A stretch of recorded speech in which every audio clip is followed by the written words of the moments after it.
All right, well, thank you all so much for coming to this session. This session is called Built and Unbuilt, the Case Necessity for Green Density in the City. Our speakers are Lauren Stanley, AIA, Janie Clemens, ASLA, and Jody Lane. I want to say thank you so much to our sponsors. It's you guys that give us the ability to do a conference of this magnitude, especially STG Design for being this particular session sponsor. And now I'm going to turn it over to our speakers. Hello, everyone. I'm Lauren Woodward Stanley. I share a practice, Stanley Studio, with my husband. We're a hybrid design practice, and we've been here where we are with studio and shop for the last 15 years in East Austin, and we're really pleased to be here virtually to present this material to you. Next. I wanted to start us off by hearkening back to the learning objectives for this session, because they sum up the significance of this content to the pursuit of form givers and city shapers, and they express our passion for it. We're up here because we're trying to help change the story we tell about urban nature as a direct agent of health, and why pursuing a density of green is just as important as a density of built form in the realization of vital cities. We'll look at examples and case studies, and at the end, try and draw forth some experience and perspectives from you. Next. So here we are, one strange year. Our current global crisis shines a bright light on the shortcomings and failings that have been brewing for a long time. Last year, we remembered discussions about the urgency of our global conditions summed up in climate change, building up all of our adult lives. And suddenly the volume turned up much higher in a matter of weeks with a whole other level of urgency. We've all seen and heard the statistics about how much the built environment accounts for greenhouse gases, and that didn't go away with a pandemic. It didn't go away with the racial and human injustice reaching the boiling point across the world. The good news is that this presents a huge opportunity for changing courses more quickly. The not so easy news is that we must entertain different approaches to really get to the scale of our many systemic problems. It's hard not to see that these enormous crises are pushing us to fundamentally shift the way we live in the world. It's time for some radical rethink. We have to get away from the notion of limitless growth for endless consumption and embrace the concept of enough and the idea that growth is cyclic. Nature elegantly models this idea of zero waste, everything returning as a nutrient for something else. And we pick up on it with strategies like cradle to cradle, as outlined by William McDonough and Michael Braungart. We must move away from our heavy ecological loading to occupying a strata that remains between shortfall and overshoot. See the green ring of donut economics as described by Kate Rayworth. It's not as if we haven't been trying. There has been a lot of ground gained from many efforts and a synergy that continues to build between different movements, but we could know more about each other and find ways to align our missions for more expedient results. Carbon has risen to the fore as the universally recognized substance of concern and rallying call to action, but it's also just a scientifically precise shorthand for restoring our integrative relationship with natural systems of Earth. This global teach-in on the corner there is the latest program advanced by Ed Masria, giving, quote, a platform to collaborate on creating affordable clean energy and zero carbon buildings and housing, designing walkable communities with free access to open areas, reframing our approach to buildings and infrastructure so they act as carbon sinks, and supporting forest and biodiversity recovery, unquote. So why do we do what we do and build what we build, planetary woes or not? Health is the big reason for everything. It is the key centralizing concept, not only because it reaches into every sector of life and economy, and not only because it is essential and relatable, something for people to galvanize around, unlike parts per million, but because it requires something else in order to really be possible, interrelationship. It needs a systems approach to exist. It's not possible to have a healthy city if some portions of it are too hot, too far from food, too close to contaminated environments. These areas are all interrelated. Health is the lowest common denominator and the highest design driver for what we do and build. Next. If health is the guiding principle, resilience is the guiding action. Urban resilience is critical as population growth continues to drive an exodus to cities. When there are disruptions like extreme weather events, pandemics, grid failures, political upheaval, sometimes there is a counter trend, as witnessed most recently by a flight from cities in pandemic times.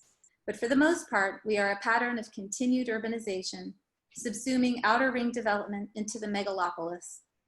Within city limits, we see various states of disrepair and renewal, but rarely are there adequate strategies to ensure hospitable living with easy mobility, affordable housing, and access to green space.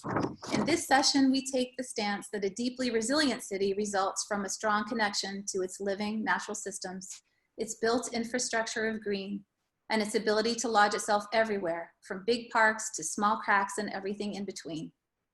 In doing so, a spectrum of problems can be addressed simultaneously and solutions overlap. This is the hope behind strategies like the Green New Deal and the recently passed resolution for an Austin Civilian Conservation Corps. The AIA has blessed a framework for good design that, quote, organizes our thinking, facilitates conversations with our clients and the communities we serve, and sets meaningful goals and targets for climate action, unquote. These 10 measures all find common ground in one in particular. Interestingly, the description for designing for ecology calls it, quote, unique among the quote top 10 measures in that it focuses solely on nature, unquote, and asks project design to go beyond anthropocentric considerations. But what if we imagined natural systems as the big umbrella or pond in which gives rise to the highest and best building design, not only for critters, but indeed for humans? It's really not just design for birds and dark skies. It's design in the end for us and our well-being. And if we have a firm handle on a project's relationship to its ecological context, we wind up improving every other metric on the roster. Wiser water use, lower energy needs, places for discovery, greater sense of wellness, etc. Change. Incorporating living green as a rigorous sustainable design approach is the biggest bang for the buck you can get, alongside downsizing and reusing. Strong living systems have their own clear value and a series of direct benefits. Urban ecosystem services are intrinsically more cost and material efficient and beautiful, capturing and storing carbon from the atmosphere and decentralizing essential functions like stormwater filtering and infiltration. But they also create a positive feedback loop of cascading benefits. Well-shaded streets encourage people to bike, to shop and work, which takes cars off pavement, which further reduces emissions, urban heat, and pollutant accumulation. Good soils and vegetation sequester water, restoring ground hydrology, aiding in ambient cooling, and mitigating against flooding. It should be fairly evident how this intersects with the objectives and designs of architects, planners, and the land development world. Architects and makers of the built and unbuilt environment can learn outside the conventional boundaries of their profession to take more of a leadership role. Arguably, the most successful and relevant projects in the next decades will come only from a full embrace of what surrounds the production of architecture. Increasingly, architecture cannot remain neutral or outside of economic and environmental issues, social and political concerns. We need to give more than lip service to reaching across to communities and cities. We need to help be real connectors, and that includes among people. In thinking about interconnection as a mindset for solving problems, we can take a page from permaculture. This is, quote, a set of design principles centered on whole systems thinking, simulating or directly utilizing the patterns and resilient features observed in natural ecosystems, unquote. These principles aren't for hippies anymore. They have been gaining traction within mainstream design and methodology and have crossed into a range of disciplines, including economics, education, social governance, and other fields, in addition to what permaculture is typically known for, like regenerative agriculture and placemaking. The picture permaculture describes is of slowing things down to maximize the benefit of resource flows and the complexity of relationships between things.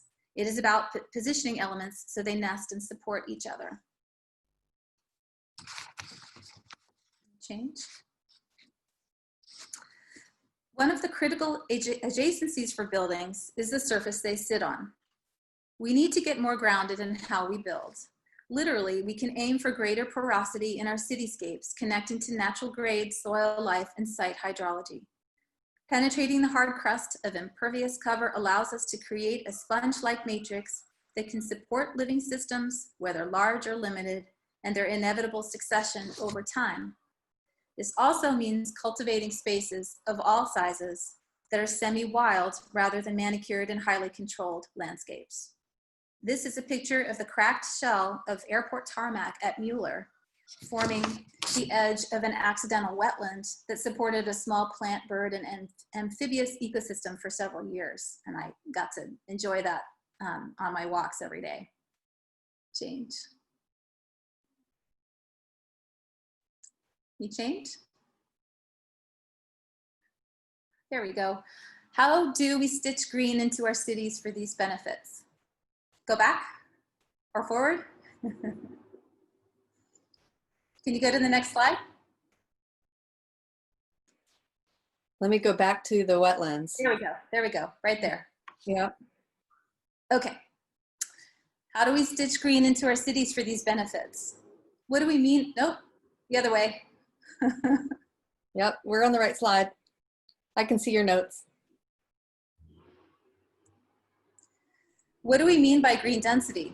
One way to look at it is by what we see from above. Aerial surveys like land use cover and heat mapping give us a picture of the built and unbuilt over a piece of the Earth's surface we inhabit.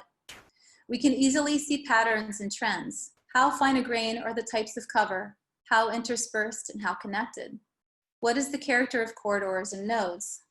Next.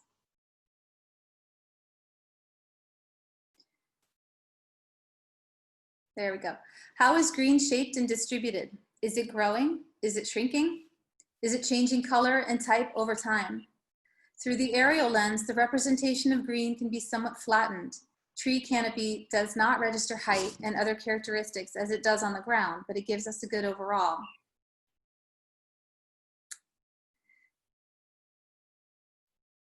Okay, we can also look at green density through another lens. We are accustomed to regarding green in the way we're accustomed to viewing surveyed land or property as a square foot of surface. But living green is a dynamic condition. It follows that we should look at green density with more dimensionality than we tend to, as having tangible value in lateral movement and in depth. Green density in both horizontal and vertical dimensions is active, alive, changing, and reflecting its community and commitment to stewardship. Next. There is a difference in depth, therefore there's opportunity in depth. Varying characteristics arise from contours which produce a range of biodiversity and thus design nuance. This is something we want to keep and manage as stewards rather than treat as a tabula rasa and attempt to restore and reintroduce selected species post-development. We can look to variations in grade for what unique challenges and benefits they afford in design, while leaving intact some of the established natural systems that surround. Next. We focus on tree canopy. We are cognizant of the differences in species, height, branch structure, leaf shape and spread, seasonal shedding and renewal. But what produces that canopy? What do we know about what's out of sight? Our awareness of what's below the ground surface is usually very limited, compressed into a generic image of a flaring root structure, even if we even take time to conjure that image. Ironically, as architects, we wouldn't dream of building a structure without an adequate foundation, and we take care to shop that out to other consultants. We can allot the same kind of attention to soils, strata, ground hydrology, mycorrhiza, fungi, the whole host of microorganisms that create the foundation for the enormous benefits we see above ground, even if we don't understand the vastness of that subterranean life.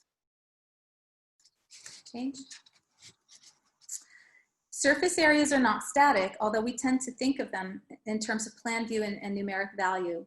Green spaces need to be understood as dynamic assets that reach beyond how they are initially intended to scenarios where they shift and change over time. They need to be understood as corridors for safe movement and as linked nodes of shade, shelter, and food source for birds and other urban wildlife as well as people. They are containers and agents for cycles of life. Next. Trees themselves will change and make up, species adapting to new environmental conditions. Creating and maintaining generous green corridors within the city, but also extending beyond the city into the region, not only host the migration of more mobile species, but allow an urban species succession that is responsive to climate change when and as it happens in ways that we might or might not be able to predict. So trees may change their species over time, and we can't guess which ones will come into play. Next. So what is in the warp and woof of our city fabric? Are the percentages of colors in this plaid well distributed in terms of granting access to healthful spaces across the city? The way we can achieve urban density with the highest potential, and by this we include health, is to create a fabric that is rich, layered, varied, gray, and green. Urban development and project design should base built work around the image of a weave that integrates living assets, especially in times of viral pandemics, when there is a pressing need for outdoor habitable space that is protected by adjacencies, rather than resorting to a model that establishes parkland separate from buildings. This may mean that existing building stock is reassessed before it's dismissed as unusable. Repurposing buildings both saves on carbon from new construction and locks up the carbon of established trees and vegetation. Double score. Next. It is worth emphasizing that a bird in hand is worth two not built yet. Establishing a healthy green fabric is not fully encapsulated by making new. In many cases, it is much less costly to preserve and adapt existing building stock interwoven with existing intact green cover than to scrape a site, import foreign soil, transplant vulnerable trees that will require active watering, all while using high fossil fuel energy inputs and generating associated carbon emissions. Rich land character can take years to build up and can be cut in an hour. Next. There are many skill sets that come to bear with making projects that support density and overlapping uses. It's important to find collaborative opportunities with like-minded groups and individuals. Be an activist by making up your own projects to find ways to tell a new story. Reach out to communities to ask what their strengths and assets are rather than focus on their presumptive problems. Engage in events, art, music. Push the programming envelope to incorporate green works into your projects. Remember that design with a small d, i.e. less, is sometimes better than capital D over design. Scale up or down common strategies attentively, being sensitive to right sizing, and get familiar with funding strategies, tools, partnerships, etc. to make things really happen. Next. So these are the strands in the weave.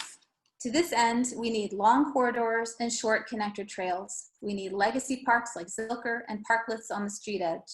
We need our hidden tributaries and our charismatic waterways. We need to study the city, figure ground, and choose empty gray fields to strategically knit green with structure rather than replace gray with gray. And we certainly don't need to gobble up our remaining green spaces with impervious density that doesn't carry its own weight in ecosystem services. Next.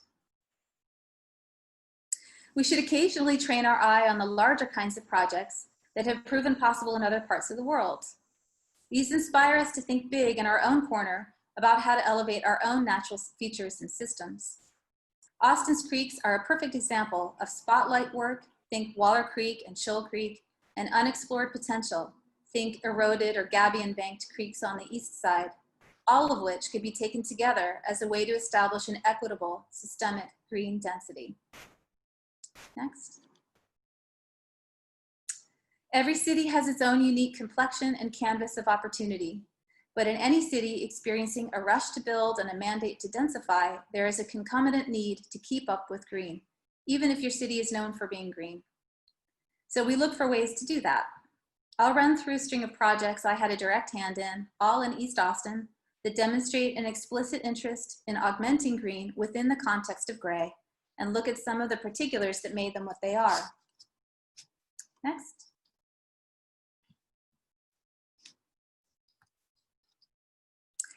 These projects, in various ways, break up hard ground, create new use and structure, and preserve a connection to the ground to create a living fabric.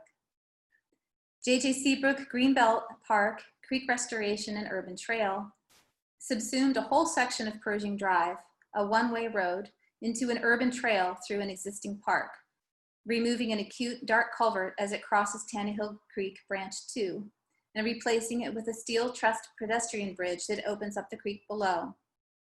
The creek bank surrounding the springs that feed this section of the creek was daylight and renovated, and an extensive riparian restoration put in hundreds of new trees between grand established cypresses. This project was a product of neighbor persistence and the coordinated commitment of several key city departments, including watershed, transportation, and public works, and serves as a lung and connector between the Mueller development to the north and East MLK to the south, stretching for about a half a mile. What you're seeing there on the left is back in maybe 2014. On the right was yesterday. So you can see how much change has taken place there. It's an amazing, amazing biodiverse little place there. Next.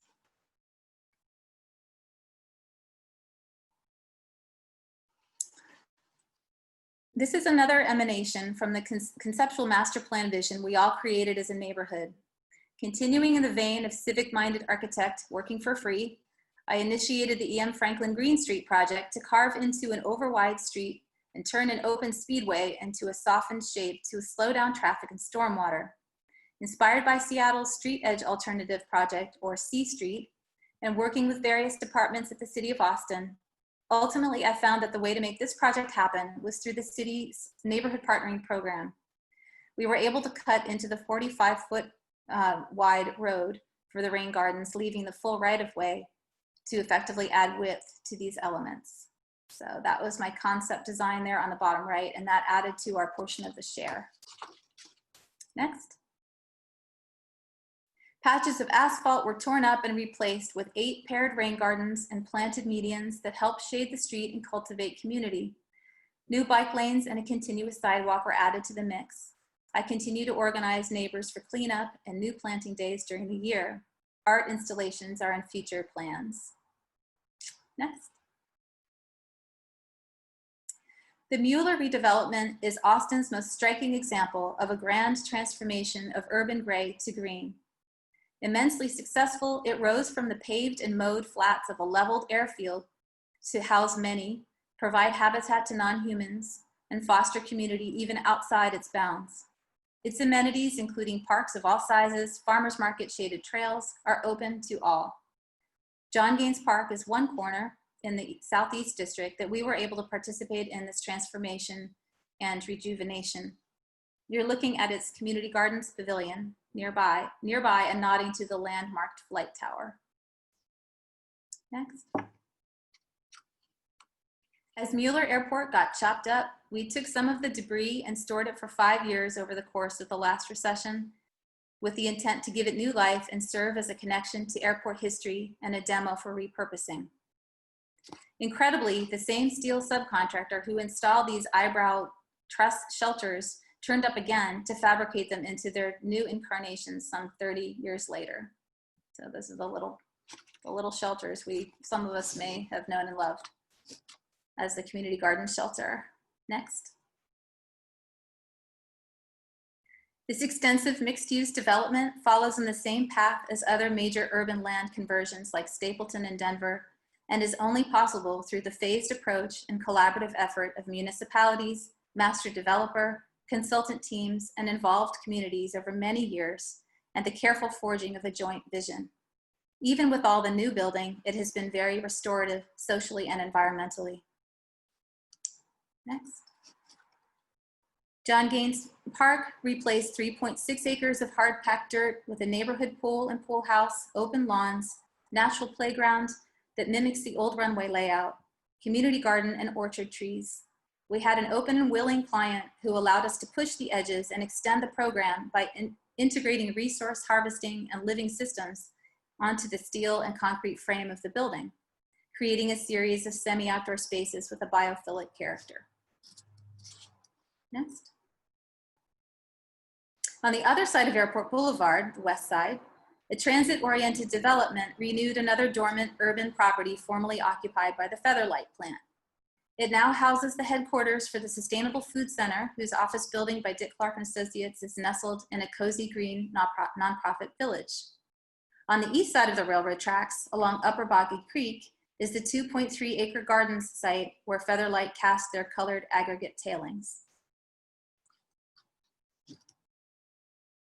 On a shoestring budget, we came up with an open-air shelter intended for workshops, classes, gatherings, and community events in the center of an array of garden and demo plots. Money was spent on a stout steel hoop frame over which a light translucent skin was wrapped. A new urban trail snakes north through this strip of land, connecting 12th Street with MLK and crossing Boggy Creek. The wooded riparian area is left intact as a green buffer to the residential fabric to the east. Again, the owner, consultants, and builder team were an integrally important part of the solution, which is open to the land and to future adaptation. Finally, Austin Discovery School models a few key things in the context of creating a vital green people space, albeit as an interesting urban outpost just inside the eastern city limit. This aerial image illustrates its location jutting out from the larger Austin Ridge area towards the open space of the Colorado River to the south. This K-8 charter school was thrilled to secure this property for their current home because of its proximity to natural areas and hiking trails, but also because of the existing 1970s era campus of brick dormitory buildings that used to house a state residential school decades ago. Wearing hats as architects and parents of students there, we worked with the owner to identify a construction manager at risk to help us meet the challenge of adapting 8 buildings into a newly constituted village cluster of classroom and admin buildings. They were gutted, reconfigured, and mined for building materials to reuse and embellished with artistic wayfinding elements like community-made mosaics, like the one you saw on the previous slide, to produce the quirky school that it is today. In between the buildings are rich pockets of green space that continue to be adapted and altered, including chicken coops, rain gardens, wildlife habitat plots, stage, tiered wooden playground, and planted drainage routes, which are instrumental to the school's pedagogy and their daily interactions.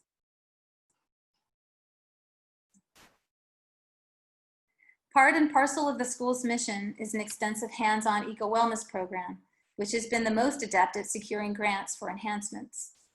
This early picture of the food forest, now thick with growth of myriad species, has slowly transformed a nondescript hillside with poor soils into a rich, productive, terraced landscape that holds water, creates shade, and teaches kids. These are the many dividends of land restoration and a wholehearted design embrace of the outdoors. That's my piece, and next we'll move on to other exemplars by Shani and Jody. And at the end, we want to leave you with some tools and resources that produce outcomes aligned with the need to diminish our heavy footprint and nourish a lighter one. And we also would love to hear from you all as well. Thanks, Lauren. As you can see, green density tools can be applied at any scale. Can everyone hear me okay? Okay, good. In this section of the presentation, we will take a look at how one simple, small-scale design strategy has the potential to transform a neighborhood and be a big player in the city's shift towards climate resilience. I want to specifically look at the potential of transforming the property line of single-family housing.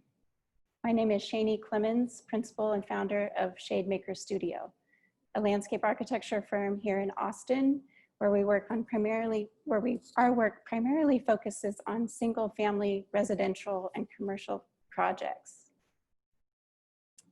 Last year, I, along with Lauren Woodward Stanley and Sarah Dooling, contributed a significant amount of time to the LDC code rewrite through our green infrastructure advocacy group, Living City ATX. Throughout the process of meeting with planning commissioners, city council members, stakeholders, attending the fast and furious rounds of public input meetings, and offering code rewrites, all while running a business, it became clear that tools for designing a healthy Austin need to be implemented now. Thus, the Hedge Pledge started to take shape. In May of this year, my studio rolled out a design incentive called the Hedge Pledge, a simple, responsive, my simple response to the need for green, which can be integrated into my work, and hopefully yours too. The Hedge Pledge is my response from working on the LDC rewrite, but also a response to working in Austin in the landscape architecture industry over the past 7 years here in Austin. In my practice, I have designed countless fences and gates, all meant to define a property's edge, to keep a dog in, to control noise, to connect with the architecture, to meet pool barrier requirements, or all of the above. But rarely were my designs living nor sustainable. When we build fences, we're typically marching along a property line, obstructing movement, changing airflow, shifting water patterns, and altering migratory movement, disconnecting rather than connecting, truly creating a barrier. Not to mention the unintended consequences, such as leaving space for post-occupancy impervious cover, which can contribute to drainage issues for adjacent neighbors and the flooding of our stormwater system, creeks, and rivers. As a realist, I know that the desire for privacy is not going to go away anytime soon. So if I want to make an impact, I have to change my process and my approach to each site. What can I do to provide privacy in a sustainable way? And how do I get my clients committed and excited? I started with the obvious questions. Can I eliminate or significantly reduce the amount of fencing on a site? Can I propose more sustainable materials to achieve the same privacy goals? Is there an opportunity to salvage or repurpose existing materials into my designs? Can existing conditions be left untouched? I truly believe that none of my clients want to be a climate jerk. So what can I do to educate them in making responsible material choices?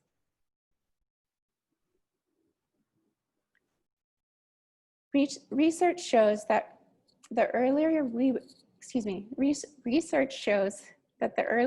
broach sustainable ideas in the design process, the more likely it is to stick and not fall victim of the value engineering chopping block. As a landscape architect, I often enter construction budget conversations as the last boots on the ground, where cost overages have exhausted the client and there is little wiggle room to implement anything beyond what is required by code. Therefore, it is perhaps even more critical for me to get client buy-in and commitment early, so these sustainable solutions become part of the visual identity of the project, woven into the idea, the concept, and the overall image. An image is one hurdle, while a palatable budget is another. So budget-wise, what can I do early? What if I include the environmental costs into my opinion of probable cost spreadsheet? At the end of schematic design, Shademaker Studio presents clients with an OPC that outlines the costs for our proposed landscape plan.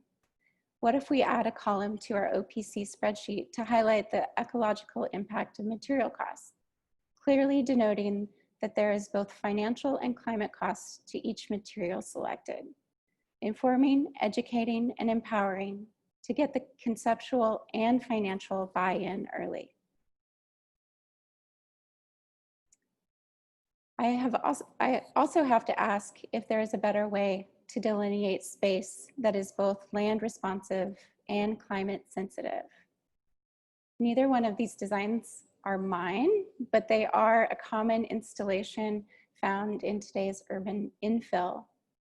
What I see when I look at these images is an immediate need to shift our thinking of how we define space better. Which brings me to the hedge. Since COVID hit, I've been using this time to do a lot of thinking. A time to reboot, realign, and reassess how I, as a professional landscape architect and business owner, can have a long-term effect on the way Austin grows. Using hedges instead of fences is a simple design tool. It's not radical per se, but what if hedges replace privacy fences for all new single family development in the city? I think that is radical, exciting, and wild. Instead of contributing to carbon emissions, a hedge acts as its own natural system. Reducing CO2 through photosynthesis, its root system filters out pollutants, restores groundwater hydrology, which filters rainwater runoff, and in the process creates healthy soil. Its vertical volume or shape creates a protective understory for our urban tree canopy. The hedge is an unbuilt tool that I think architects should embrace. With a hedge, we automatically commit to a planting footprint that will reduce our impervious cover while simultaneously building healthy soil below. It controls erosion and stormwater runoff. It provides wildlife and seasonal interest, all while costing a fraction of a fancy fence. Shademaker Studio has designed fences with installation costs that range at the low end $55 a linear foot to the high end of $750 a linear foot. On average, the installation of a hedge will cost $100, $125 a linear foot and require minimal upkeep after the first 2 growing seasons.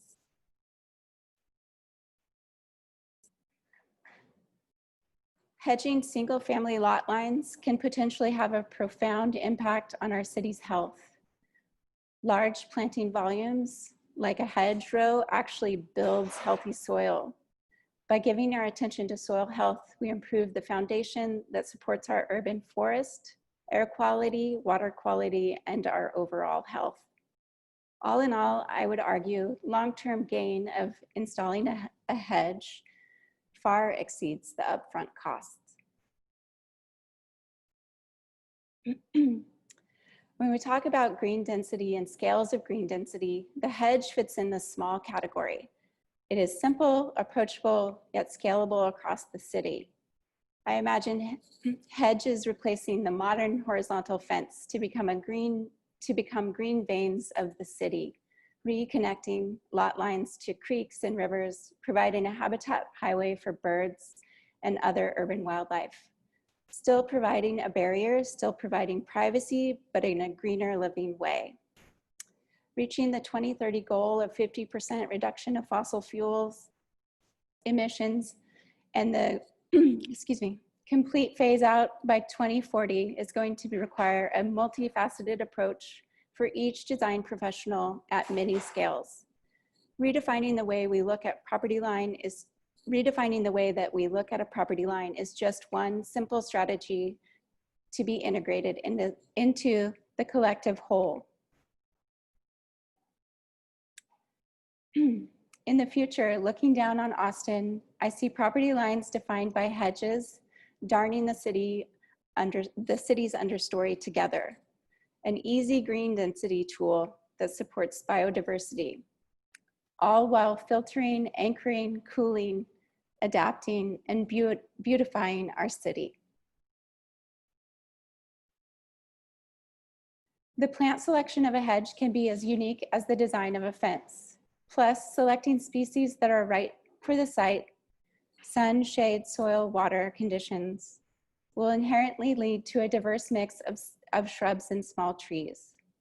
I see the hedge as a climate responsive tool that adapts to extreme and unpredictable weather, growing into the voids where vulnerable species are phased out.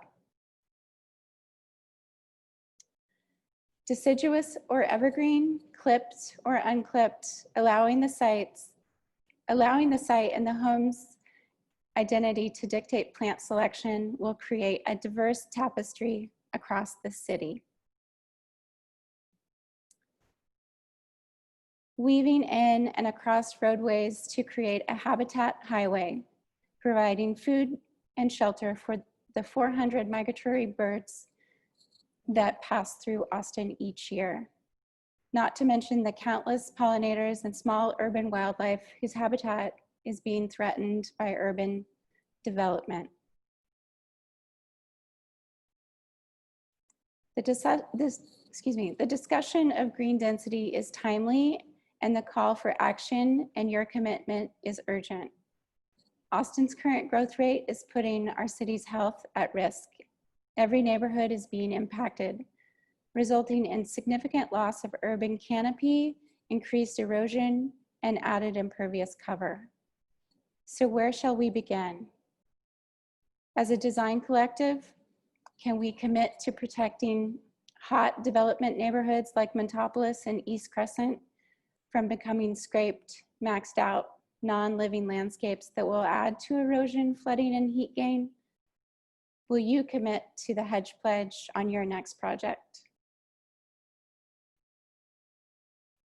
So with that, I say, let's install hedges, not fences.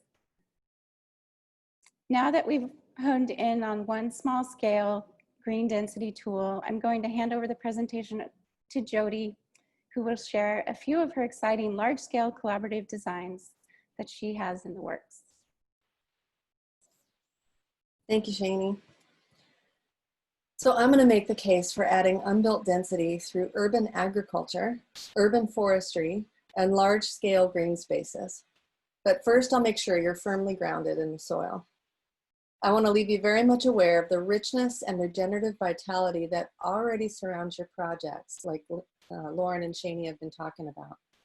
I want you to gain an expanded awareness of your power to generate and steward, instead of thwart, our important ecosystem services beneath our feet.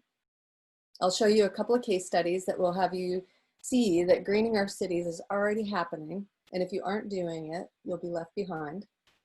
I'll highlight tools, resources, and creative mindsets that will build your capacity to incorporate more productive greenery into your projects.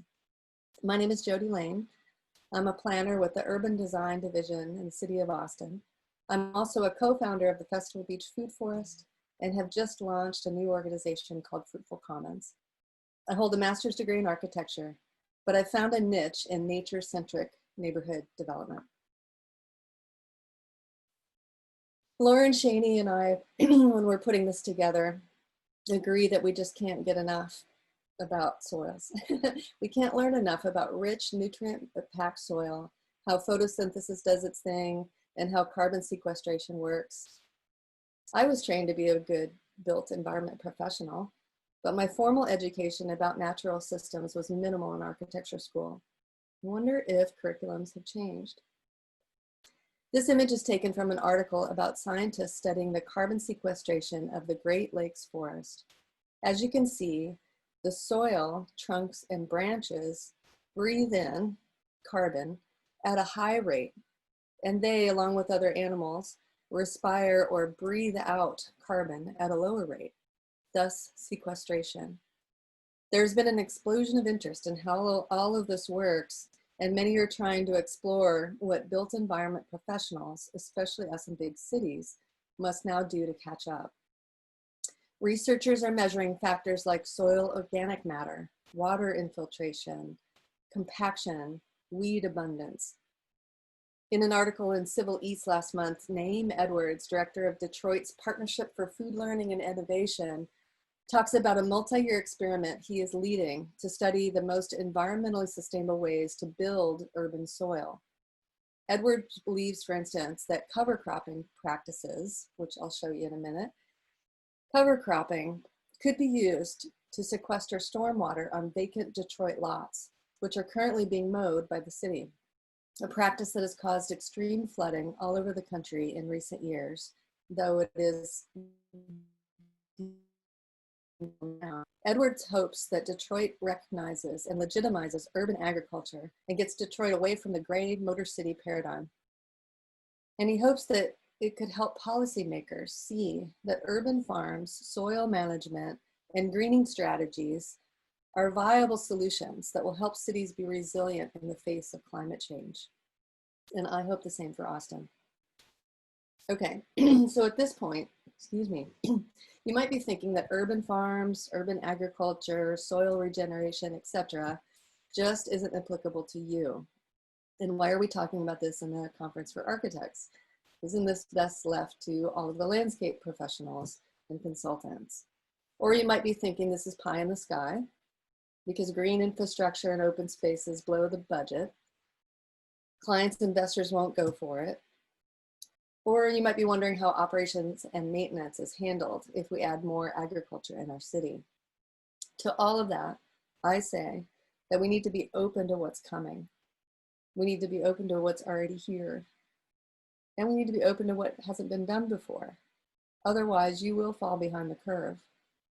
Because urban architecture projects are happening.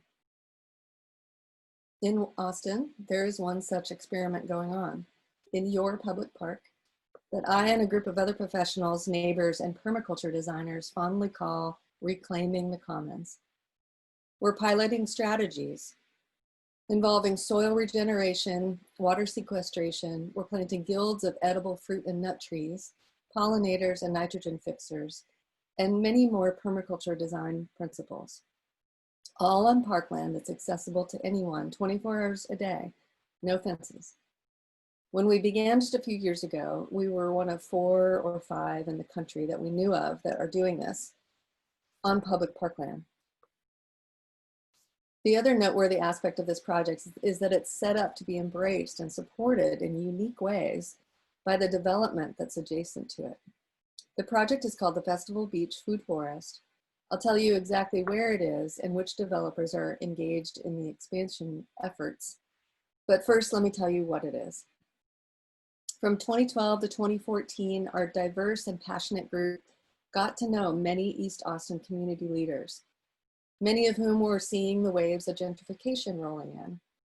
They were rightfully concerned about their property taxes, equity, keeping their neighborhood park tranquil and family-oriented, food sovereignty, social and environmental justice, and vitality were words that we dissected together over those 2 years.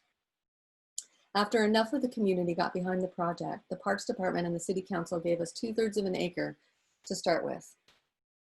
The Parks Department and the Austin Parks Foundation were actually very interested in what we were up to, and they still are. They saw that if this food forest thing really works, it will reduce the economic and environmental costs of mowing, not to mention helping to mitigate climate emergencies such as drought, flooding, and food insecurity. They were intrigued, and still are, that something could flourish and almost maintain itself in our public parks, and that it would be truly accessible to everyone in the public commons. So in 2014, we went about carving the parkland into berms and swales. The berms created high and dry planting areas for our overflowing cover crops. Remember in Detroit, cover crops, we're doing it here.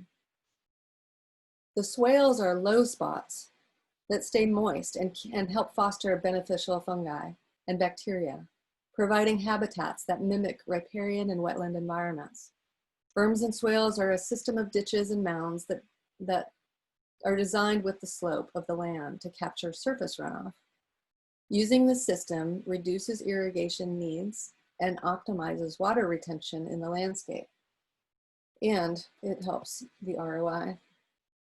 This is something that you could suggest to the landscape consultants and to your clients. On the left is a photo in 2017, just after we planted over 100 fruit and nut trees, showing our good friend Lars Stanley installing our fort sculpture. You can see behind him in the distance the familiar flat Bermuda grass field just outside the forest boundary that the city still has to mow and maintain. In the other 2 pictures, you can see the lush vegetation coming in behind the fort. And these pictures just don't do it justice. You can go visit the food forest and see and feel firsthand the hidden gem that it is, especially during COVID. You'll want to go. And if you go on a hot day, like we've had recently, get yourself deep inside and underneath the pecans in the center, and you'll experience the dramatic temperature shift. The ecosystem there has changed, and it's significantly cooler. Someday I'll have the data. Bring a basket with you. You can harvest lemon balm, lamb's quarter, fennel, elderberry, and hundreds of other medicinal herbs throughout the year. Because of the success of the food forest, and thanks to a recent grant from the City of Austin Urban Forestry Program, we just received that, and we are drawing up expansion plans to add more interpretive signage, ADA accessible trails, a seed library, an outdoor learning center, and more, especially more delicious food forest. The developers next door are taking notice, and they're starting to ask good questions. Also, because we're getting calls and emails from people around the world asking for our data, because the city sends Austinites our way when they ask how they can navigate the permit process, and because of the wicked problems our city and our world is having with healthy food access and climate change, we've just launched an umbrella 501c3 called Fruitful Commons. Fruitful Commons is poised, after learning the ropes, to support neighborhood leaders and organizations to do what we did, to grow food, to strengthen communities, and foster stewardship of our natural environment. This image should now orient you to where the food forest is. I'll go ahead and see if my pointer will work. Maybe not, but you can see in the background, Lady Bird Lake over on the left is wrapping around the city. So we're looking west. I-35 is just a little closer to us. And then you'll see just two buildings east of I-35. That's the RBJ Center, which is a senior and disabled center. The food forest is just, can't point to it right now, but it's just between I-35 and the RBJ Center. I'll talk about this red line here in just a minute, the red dashes. I want to first go back to an idea that Lauren and Shani have spoken about, the warp and woof of our city fabric, and how we might achieve urban density that has the highest potential for vibrancy and lifelong health. Maybe it's through collaborative layering and shared processes that we achieve this. At the Food Forest, we've accomplished this together by being an interconnected ecosystem of diverse stakeholders layered on top of one another. So the red dashed line that I was showing you it marks the boundaries of this new development. I sketched down below the edge of Lady Bird Lake because obviously that has a huge effect on our campus and our ecosystem. It's a bit small to read the names, so I will just tell you that this marketing material was made by Momark Development, Southwest Strategies, Big Red Dog, and other major players in Austin. So to me, this is the perfect opportunity to co-evolve with these powerful people and raise the vitality and regenerative potential of the entire campus together.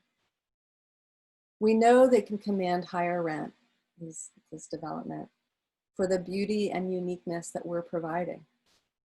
So in return, we're interested in their cooperation to collect data, showing that community gardens and food forests can be a beneficial amenity that doesn't reduce their return on investment. Much like a pool or gym commands higher rents, soon developments will have community gardens and food forests and other green space that's dense and lush.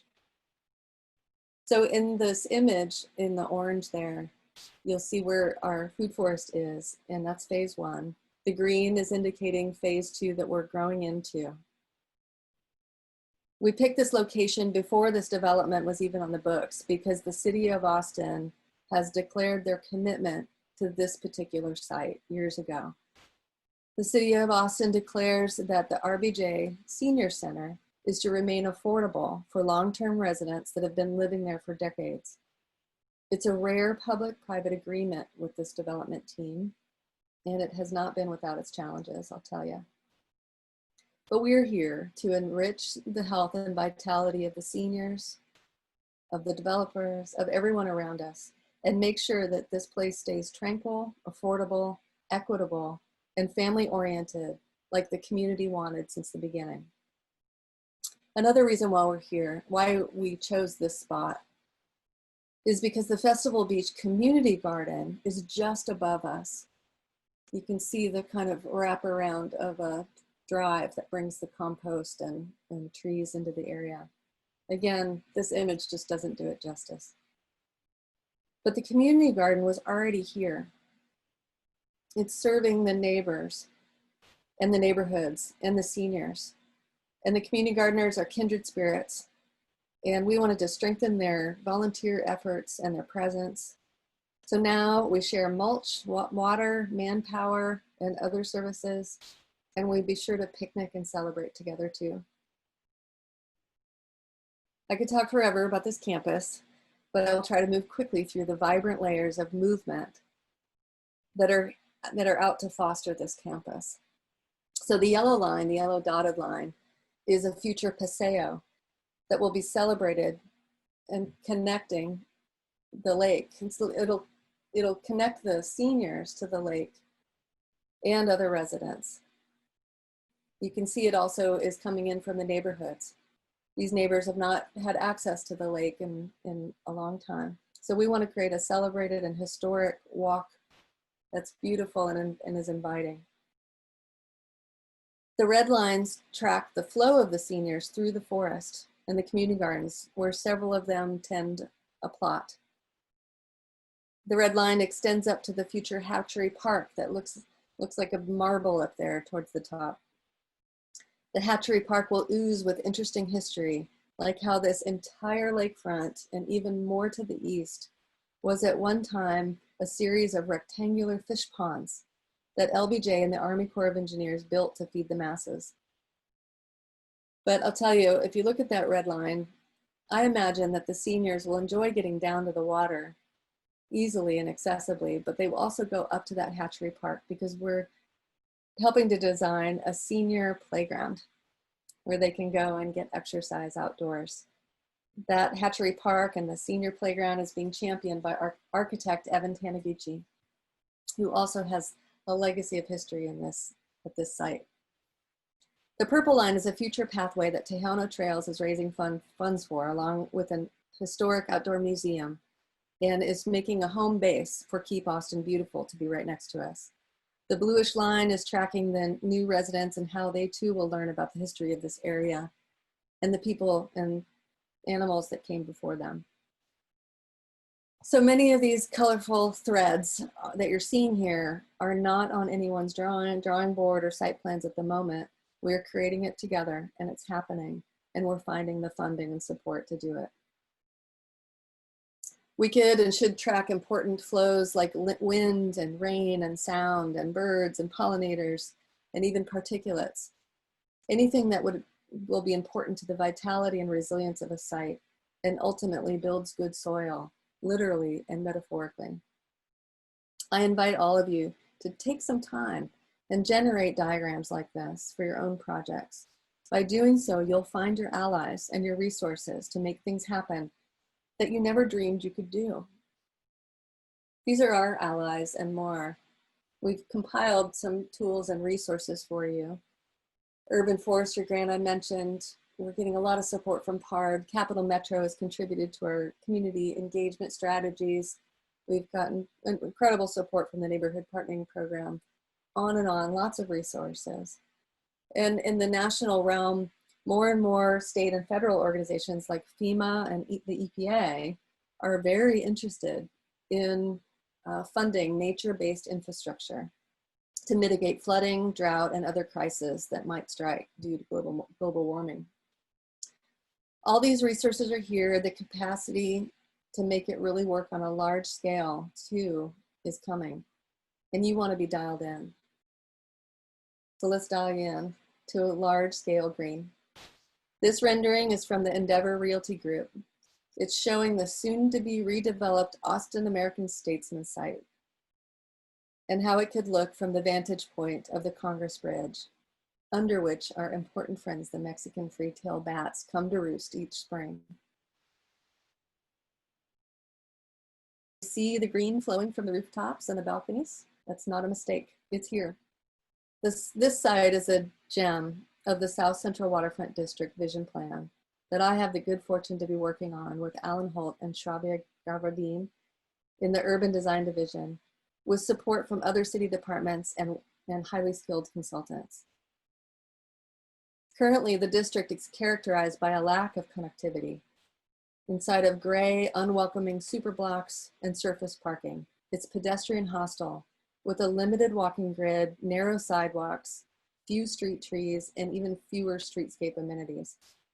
So as a response, the City Council adopted the South Central Waterfront Vision Framework Plan in 2016, establishing a vision to guide redevelopment in this district over the next 20 years.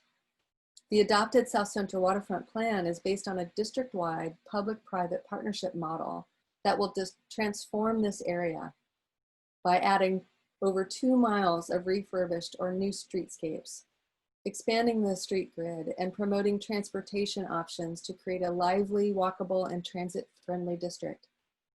It will enhance connections and open spaces to and along the waterfront. It incentivizes affordable housing to equal ultimately 20% of the district's new residential units. The plan also calls for retrofitting 17 acres of new constructed parks, plazas, trails, and open spaces across a patchwork of 34 private properties. These open spaces come at a price tag of approximately $85 million. The South Central Waterfront Plan identifies 5 major open space opportunities that anchor the district's public realm, and each park incorporates innovative ecosystem strategies, such as ensuring that the district stormwater is managed and treated before flowing into Bolden Creek and Lady Bird Lake. As I said, the Austin American Statesman site is the jewel of the South Central Waterfront vision, adding almost 9 acres of open space on its one parcel to the district. It's adjacent to the green connector, which I wish I could point out, but it's that long arm just to the right that's extending down to Riverside Drive. This space, this green connector, is earmarked to be one of the landing spots for the new Blue Line route that that Project Connect is proposing.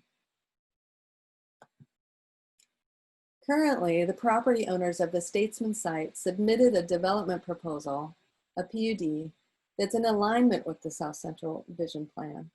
Instead of putting fences and barriers up to the edge of the setbacks, which they could, and creating private spaces that are only accessible to their paying customers, they are opening up to the public almost 50% of their parcel for green open spaces and plazas.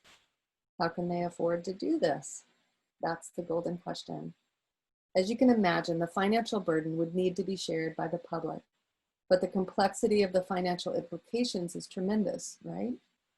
Our current PUD process doesn't allow for this level of financial scrutiny and negotiation. So right now, there are many tools that are being utilized and proposed to make these essential open spaces and green infrastructures pencil.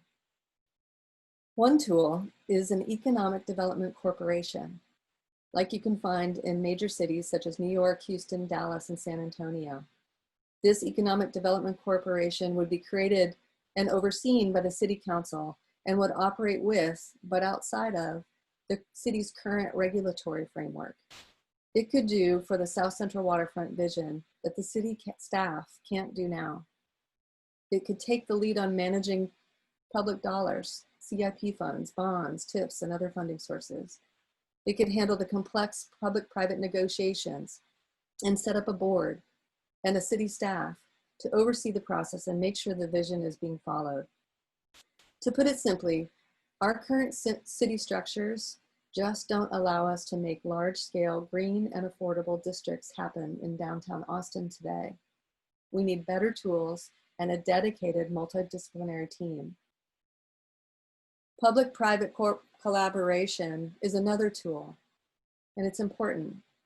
And it could make another open space in the district a reality, the Bolden Creek Texas School for the Deaf Park. This park is designed as a linear park. It has a multi-use trail underneath a dense canopy along the creek. It acts as a connector to South First Street on the left, little grayed out there, to South Congress Avenue on the right. As the trail approaches South Congress Avenue, a canopy walk leaps over a ravine to complete the trail connection. An additional bridge spans over the creek to connect to the trail to the One Texas Center and downtown. This forgotten and derelict strip, packed with tall trees, could be a place for learning and exploration about Austin's essential creeks and riparian zones. Interpretive signage could help communities learn how to repair similar creek habitats in their neighborhoods, so that during flood emergencies, the landscape and the watersheds are acting in harmony for the best possible results. The Texas School for the Deaf has been an excellent partner envisioning this unique open space, and it just took one architect to ask them.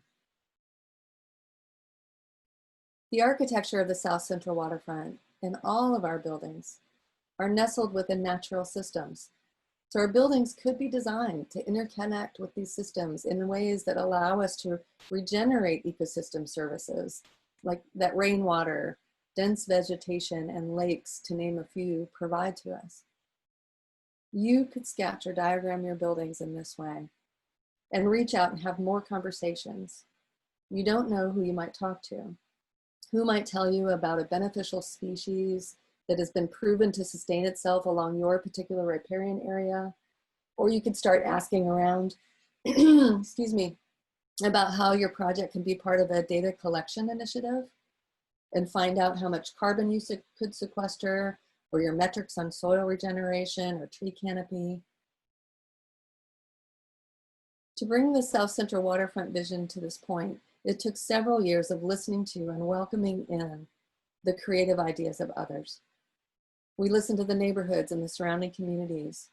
And then it took several more years to do good design, to develop a regulating plan and model the financial framework. It takes good design and extraordinary conversations with interconnected stakeholders to create the richness and density that we're proposing here today.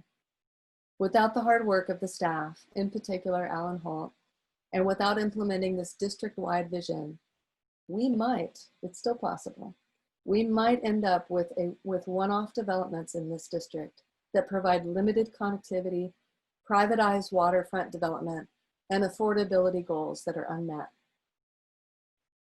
But because greening the city is the new reality, and you and I have more tools and resources than ever before, we will steward our beloved green spaces and grow wild, regenerative cities that are accessible and beneficial to all.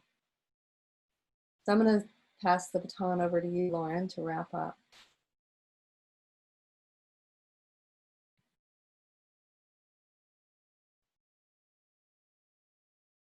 And it looks like Lauren is finding her mute. Sorry, There it is. I'm at the old mute. What we wanted to give everyone, what we wanted to inspire people and also give them some real tangible ideas and ways that we have directly been involved in creating some of these things at many scales. It's a huge world of a lot of different interconnected subjects to talk about, and we'd love to just jump in. I've already seen some Q&A things. I was just in the middle of answering one, and some chat. But it would be even better if we could do this in real time with voices as well. So we wanted to kick off somewhat of a discussion, if we can, by asking what some of you are doing now along these lines, and what are projects that you can push to do more that you might imagine. And then what can you pass on as experience, advice, tips on incorporating this approach into your own work. I also want to add that although I couldn't make the entire keynote this morning, I did see much of it and continued to be very inspired and drawn towards really digging deep and understanding how we connect on the social human level as well, which necessarily incorporates kind of a political kind of an angle to it. In other words, power who has power, who can by default have power, even if not overtly, in the way that they live in the world and in our cities. I see green density as being accessible to everyone by nature of what it is. Corridors that anybody can walk on, highly democratic kinds of elements. But I'd be very curious to open up the discussion and see how you all are taking this kind of material and thinking about placemaking as architects, if you're an architect out there, using the outdoor world for that. So if anyone has anything, I could also just jump in. Can also start to look at some of these other questions. And I don't see any reason why not to just kind of start to read these out. Rich, I'm doing the Q&A, not the chat. I think there are some questions in the chat. Rich McMath says, are green roofs an important component of green density connectivity? And I started to say, well, you know, I'd say yes, but it's important not to think of them as perfectly interchangeable with elements that have deep roots, i.e. at grade. In other words, I don't think we should be thinking, well, let's just just build like crazy and we're good if we just put 5 inches of soil on the top of the roof. Every one of these elements has, sort of a whole series of dials, and you turn up on one and turn down on the other. They all have similar attributes, but some are higher and other have higher function, and some measures and some have lower. That's what I would say. Yvonne Gilbert says, Cheney, what are some recommendations for sustainable, drought-resistant hedge species to implement in Austin? Yeah, that's a great question. There's quite a few. I think the species that come to the top of my list are Texas sage, Mexican buckeye, yopon, and juniper species. I see there's another question about hedges too. Chris Nolan, for hedges as fences, what typical depth needs to be dedicated to the hedge structure? I think that is dependent on the species that's selected, but I would say at a minimum 4 feet width, and the soil depth is going to be conditional based on your site-specific soils. And there's one more question from Chris. How do you handle security in the site with hedges? So that is, a lot of fence design is really kind of a response to creating a pool barrier or meeting those pool barrier requirements. So there's going to be some situations. So if you have a pool, a hedge would not qualify for meeting that code. So I think it's just, case by case study. Hope that answers your question.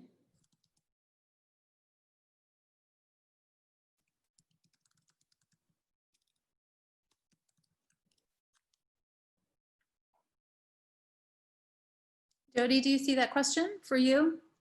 I can't see the chat or the Q&A. Okay, I will read it.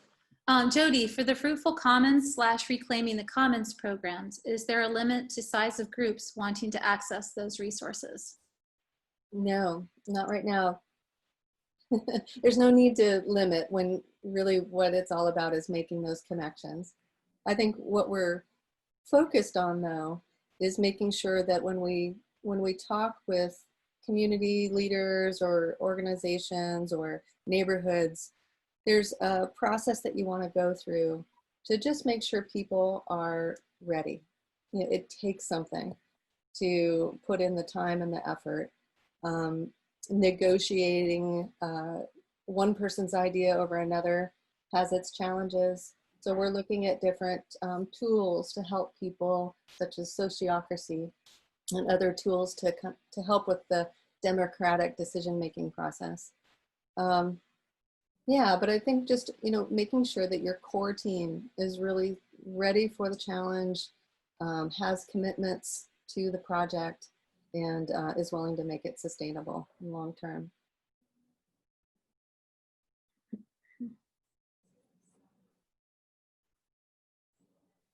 Shani, how do you keep pets, dogs contained in hedges? I think, again, that comes back to the plant selection and selecting a material that is really dense and full to the ground. It also comes into just training your pet, honestly. If you have a small dog, I think that the dog will probably, if it really wanted to, it could break its way through the fence or the hedge, sorry. So yeah, it's just going to be part of your training your pets and your children. I'll add too that it's sort of a hybrid idea on this hedge fence kind of thing is sometimes you'll see hedgerows or other kinds of hedges that are sort of inadvertent. Many times we're all accustomed to seeing like hackberries and chinaberries kind of spring up along those fence lines.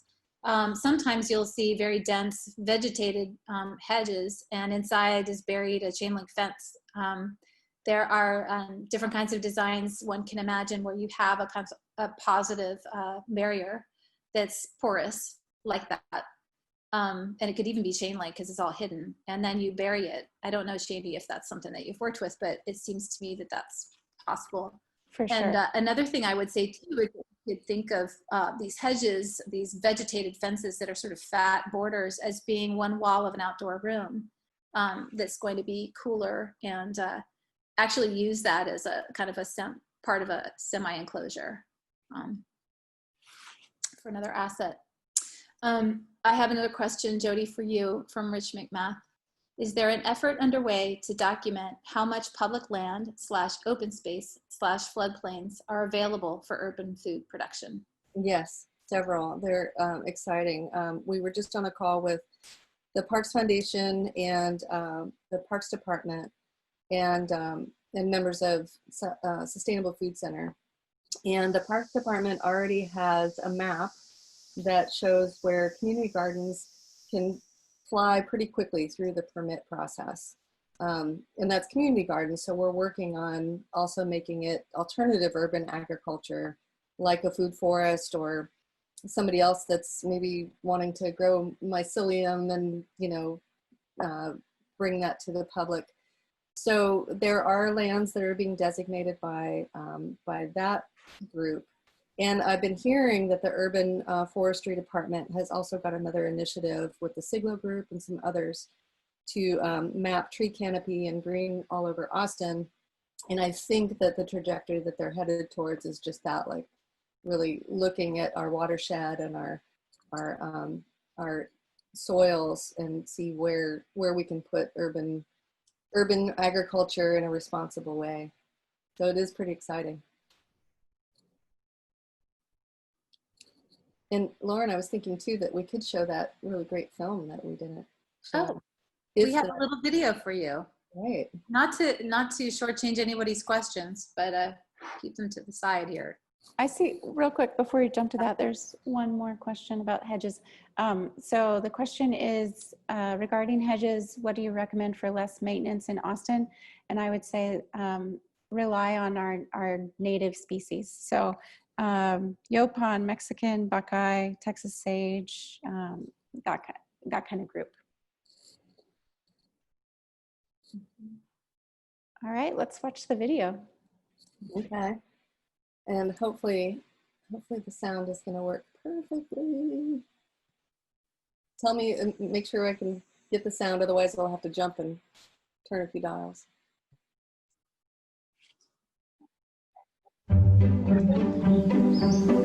Trees may look like solitary individuals, but the ground beneath our feet tells a different story. Trees are secretly talking, trading, and waging war on one another. They do this using a network of fungi that grow around and inside their roots. The fungi provide the trees with nutrients, and in return they receive sugars. But scientists have found this connection runs far deeper than first thought. By plugging into the fungal network, trees can share resources with each other. The system has been nicknamed the Wood Wide Web.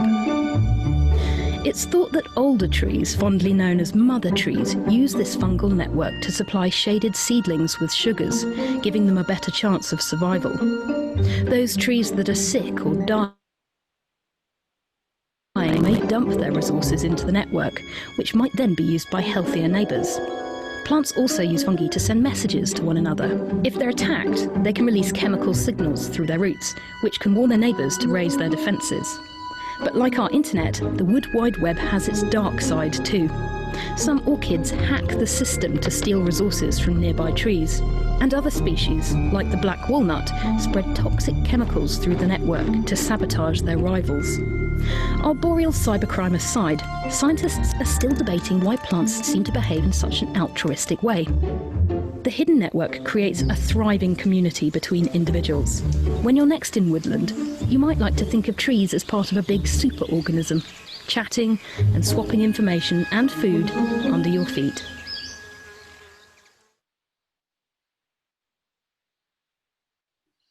Really fun. Into the world. So I think that's just obviously emblematic of the message that we're getting across about networking, and the networking that we can really appreciate, which is above grade, connecting to different parts of the city. Right. And I think too, you know, when we think about things like those orchids and the black walnut, like we could be planting things in our landscape plans that really just they aren't good for that particular system or guild. So yeah, it's really important to understand how much is happening under our feet. And I think it's also valuable to consider some semi-wild spaces, because we can't, my position is that we can't possibly know everything there is to know, and we shouldn't really try. We can definitely keep on learning and investigating and knowing some things. But if we the more that we try to control an environment past a certain point, the more inputs we're going to need to put in to make that happen. So if, for example, you're okay with a certain amount of wild, and maybe it's in sort of edges or some other, formal conditions, then you can scale way back on the kind of time, energy, money inputs that you put into keeping things a certain way, and enjoy the changes that will inevitably happen, the succession and everything else. So you build that into your design.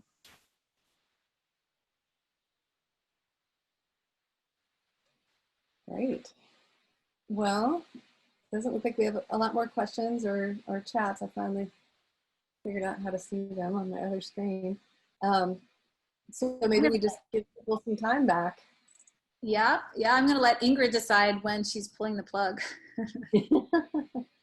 Yeah, what a great session. Thank you so much, panelists, for this. This is wonderful. We have a little bit of time between now and the next session.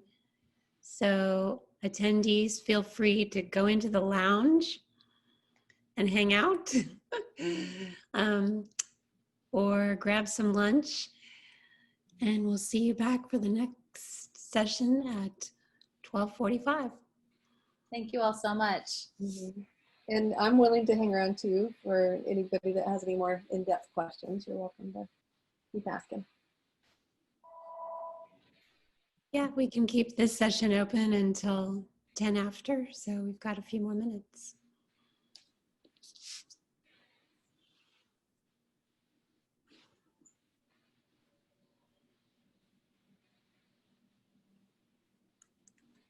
Thanks, Eric. It's